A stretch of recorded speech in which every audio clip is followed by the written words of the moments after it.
another example about this idea of final frontiers. I mentioned that you only have to look through periods of insecurity, London, 1945, ghetto gardens during the Holocaust period in Germany, Cuba, the 1990 period, and what I'm going to introduce now is the Gaza Strip 2 years ago. And we can see how food security issues are played out during these periods, because it's again raising the peri-urban issue.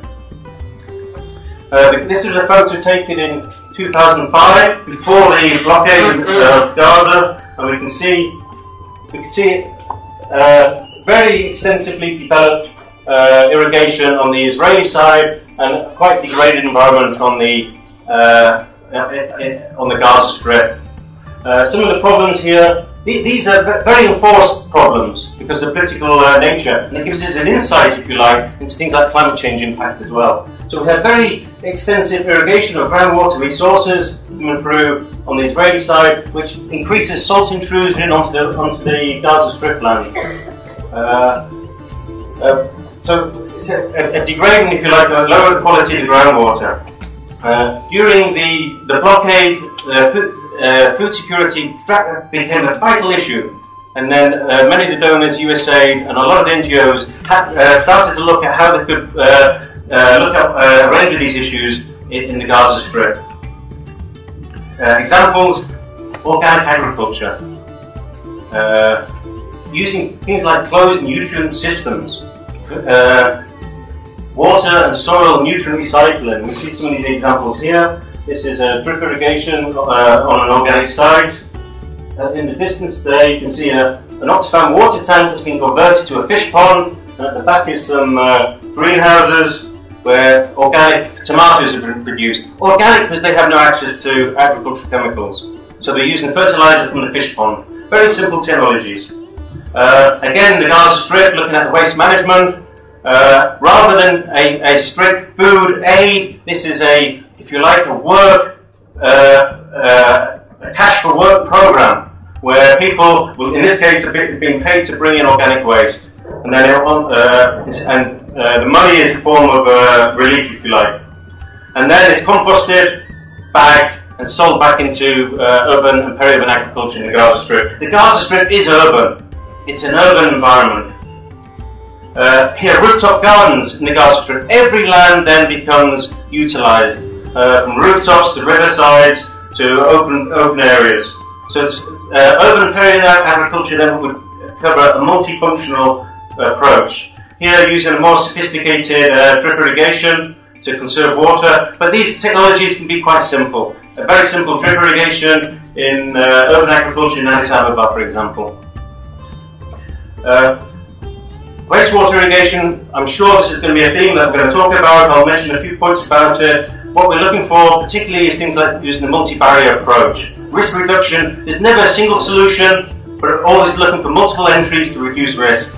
And it can be on-farm, here using simple filtration for watering cans, use of on-farm settling ponds, small infiltration systems, to better education practices in the markets, all the way from food preparation itself.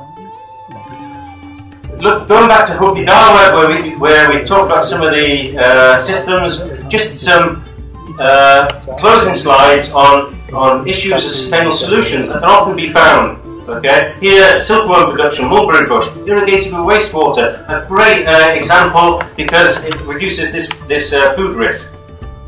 Another example, agroforestry, perfect for wastewater irrigation. Again, another way of reducing risk. Key thing though is education. Here, this is photos taken from Hyderabad, where peri-urban farmer is washing the vegetables in wastewater, although it has some levels of treatment, this wastewater. However, this is a common practice for farmers to wash their vegetables in wastewater, send it to the market. And often people think, oh, goodness me, this is very shocking. However, when rural products are brought to the same markets in urban areas, they're washed with the same water in the markets itself, which is often also contaminated. So all the issues have to be looked upon from crop production all the way through marketing to actual preparation at home.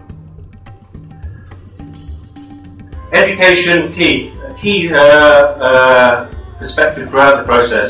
And here, students learn how to make compost in agricultural lessons, for example, but it's not just in research.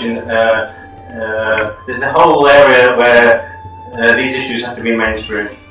Okay, just a couple of slides for conclusion. Urban regional resilience. No urban area will be self-sufficient on its own. Urban food security requires effective food production linkages along the urban-rural continuum. For me, the key thing about peri-urban is understanding this urban-rural continuum and understanding the processes along that continuum. And of course, I get so excited about peri-urban because it's key for food security, and it's a key potential as long as we manage it. Also, peri-urban has implications for disaster risk reduction, but it requires an integrated watershed management approach to mitigate and prevent impacts of drought, fire and flood. This is a preparedness approach, which is often lacking.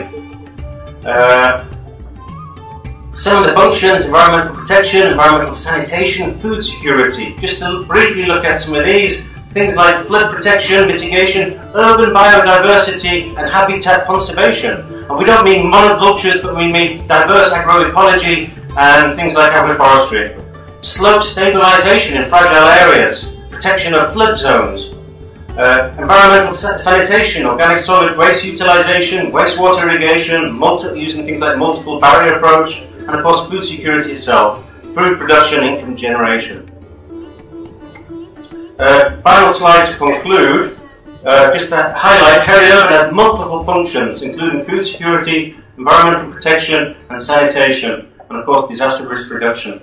Requires planning and design that maximizes the benefits while minimizing the risks. The idea of banning wastewater irrigation is not going to happen. And quite frankly, when you speak to a wastewater farmer, they will tell you the benefit always outweighs the risks that he is or she is experiencing. But what we have to do is support these people to reduce the risk, to maximize the benefits.